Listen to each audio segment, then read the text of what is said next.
Já alguma vez se perguntou o que faria se, num momento de silêncio e solidão na sua própria casa, sentisse aquela dor terrível e esmagadora no peito? Aquele aperto que lhe rouba o ar e faz o mundo girar? Para muitos de nós, depois dos 60, viver sozinho é uma realidade, uma independência conquistada. Mas essa independência pode transformar-se em medo num piscar de olhos. A verdade dolorosa é que, durante um ataque cardíaco, cada segundo conta. O pânico instala-se, a mente fica turva e a incerteza do que fazer a seguir pode ser paralisante.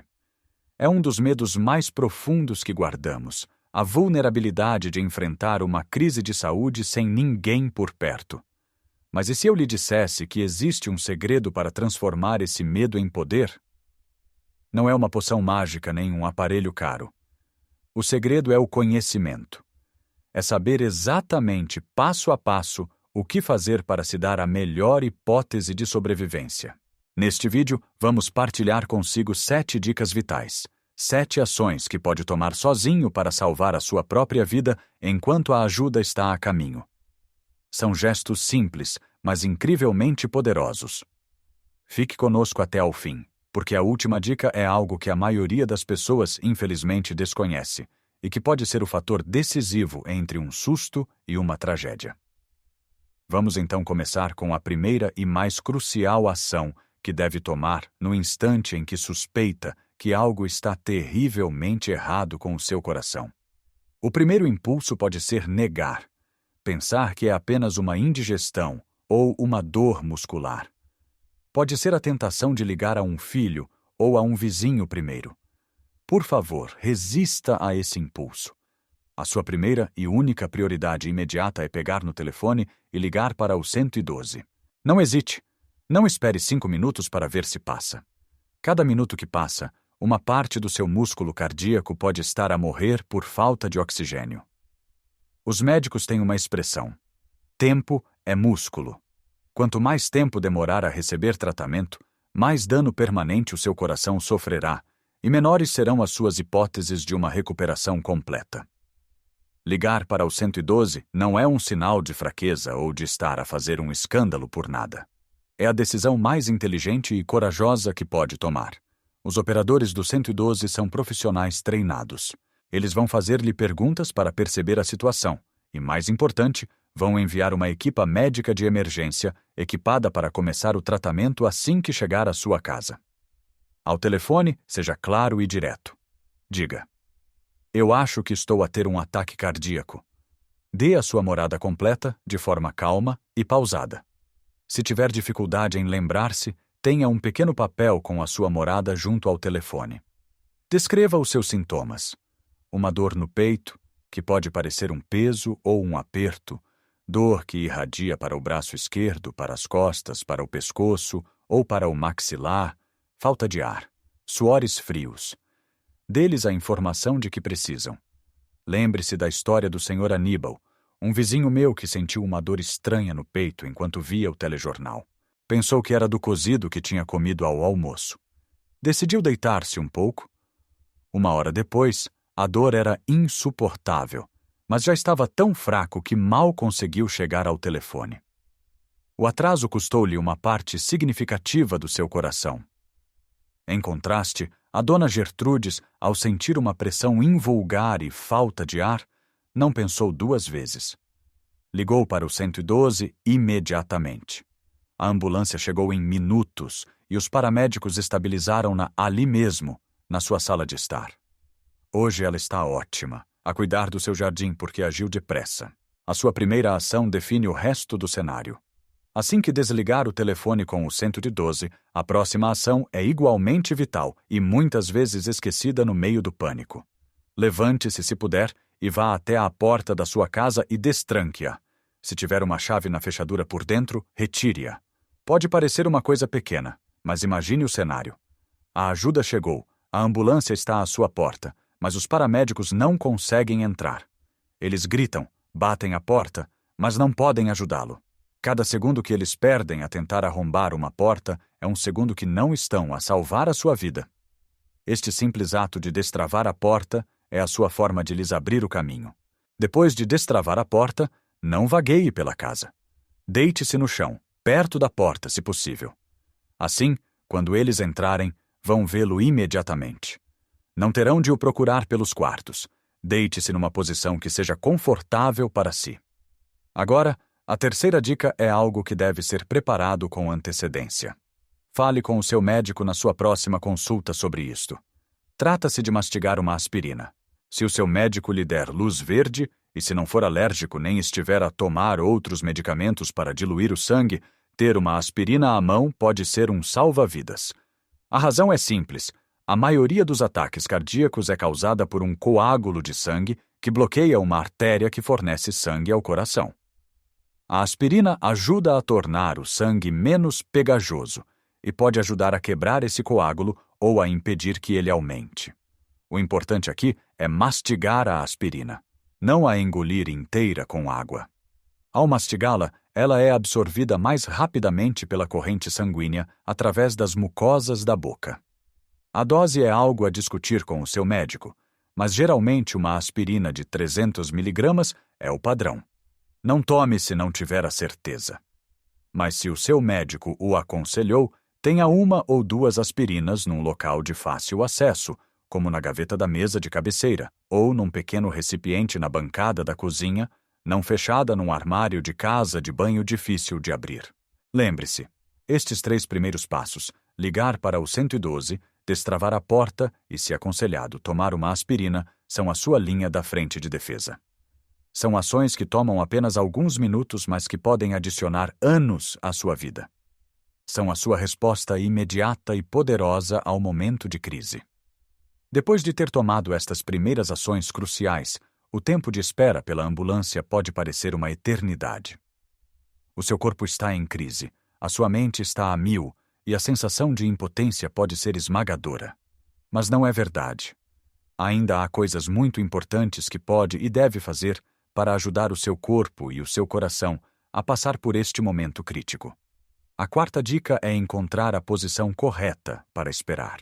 O seu instinto pode ser andar de um lado para o outro, impulsionado pela ansiedade, mas isso é das piores coisas que pode fazer.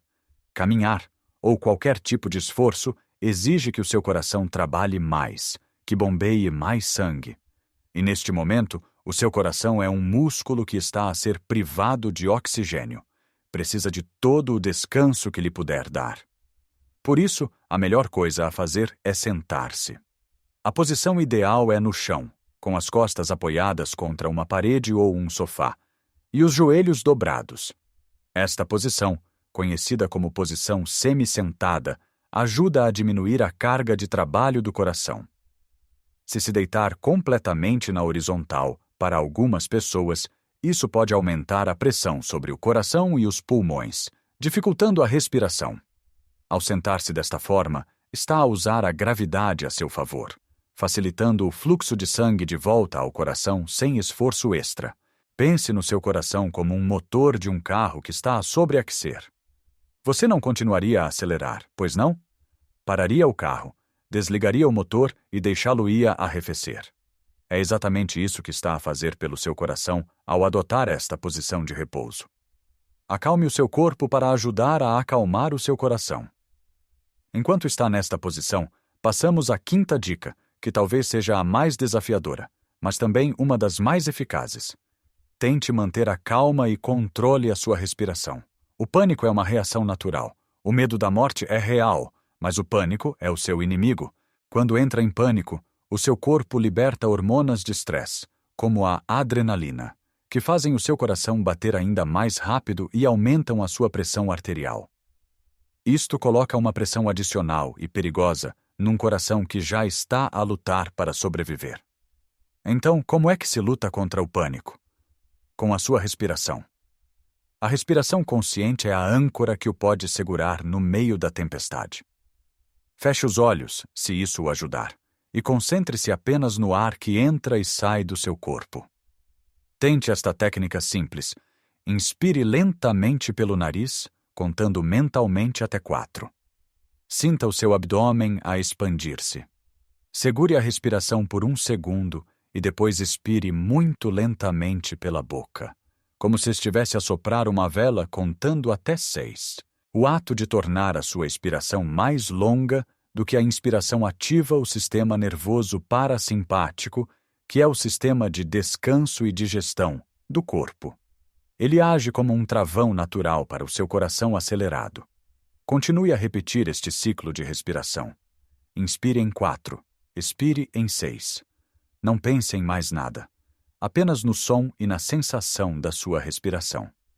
Pode parecer uma coisa pequena, mas este controlo pode diminuir o seu ritmo cardíaco, baixar a sua pressão arterial e, mais importante, manter a sua mente mais clara, permitindo-lhe permanecer consciente e capaz de comunicar com os paramédicos quando eles chegarem. A seguir, a 6ª dica é um ato de preparação que pode fazer hoje, muito antes de qualquer emergência acontecer. É criar uma ficha de emergência e mantê-la num local visível. Imagine que os paramédicos chegam e você está desorientado ou incapaz de falar. Eles precisam de saber informações vitais sobre si para lhe darem o melhor tratamento possível. Esta ficha é a sua voz quando você não a tem. Pegue numa folha de papel ou num cartão e escreva de forma clara as seguintes informações: o seu nome completo, a sua data de nascimento, o nome e o número de telefone de um contacto de emergência, um filho, um vizinho, um amigo, o nome e o contacto do seu médico de família. Depois, a parte mais importante. Liste todos os medicamentos que toma regularmente, incluindo as dosagens. Isto é crucial para evitar interações medicamentosas perigosas.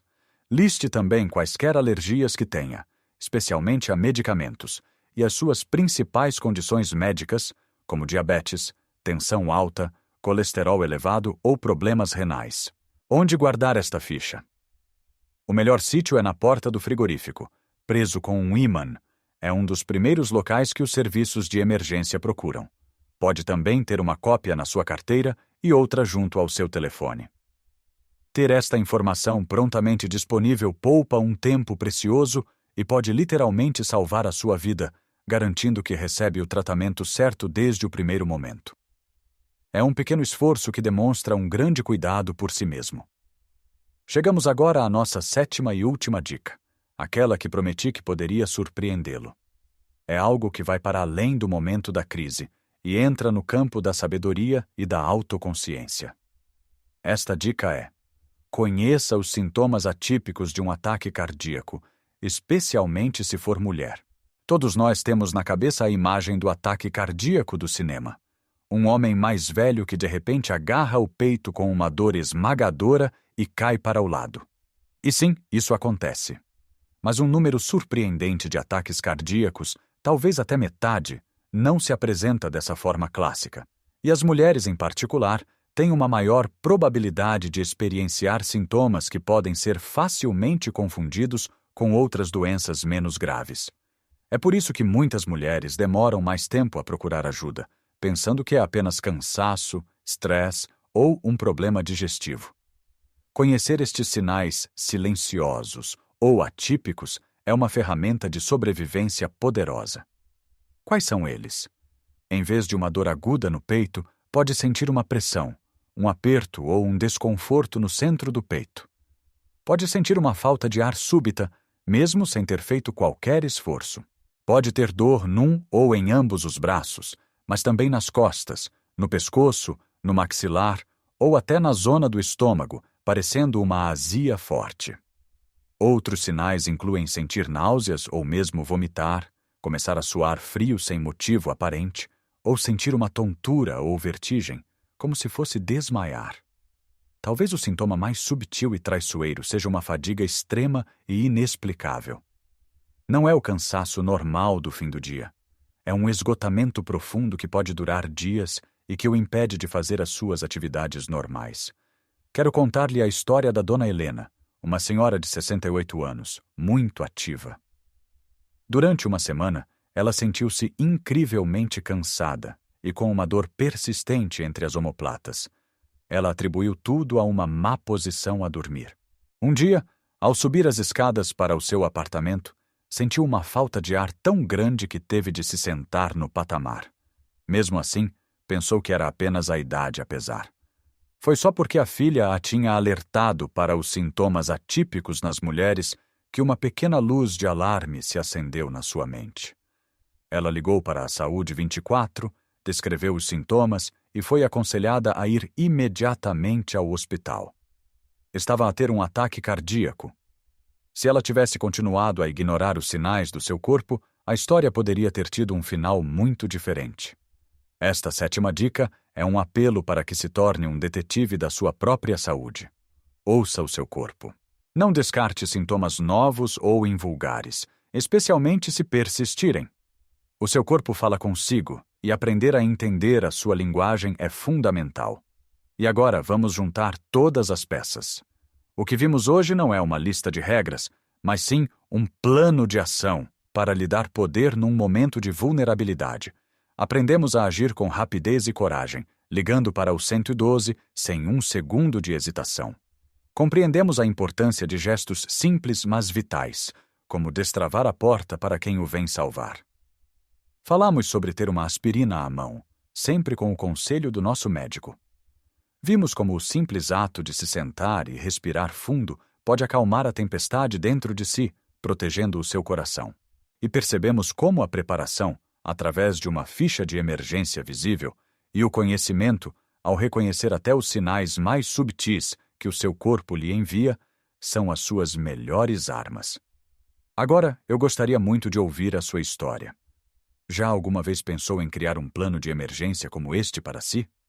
Tem alguma outra dica ou experiência que gostaria de partilhar com a nossa comunidade? Por favor, deixe um comentário abaixo. As suas palavras podem ser a inspiração ou o alerta de que outra pessoa precisa. A partilha de sabedoria é uma das coisas mais bonitas da nossa comunidade.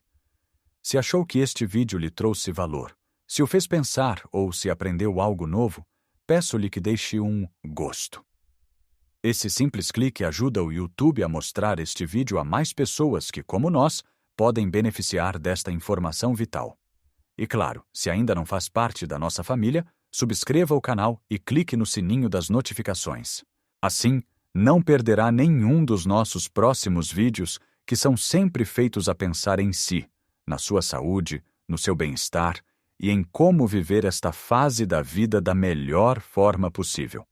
Lembre-se sempre disto. O conhecimento não ocupa espaço, mas pode criar o espaço necessário para que a ajuda chegue a tempo. Cuidar de si mesmo, preparar-se para o inesperado, não é ser pessimista. É um ato de amor próprio e de respeito pela vida preciosa que tem. Mantenha-se seguro, mantenha-se informado e, acima de tudo, continue a viver cada dia com alegria e propósito.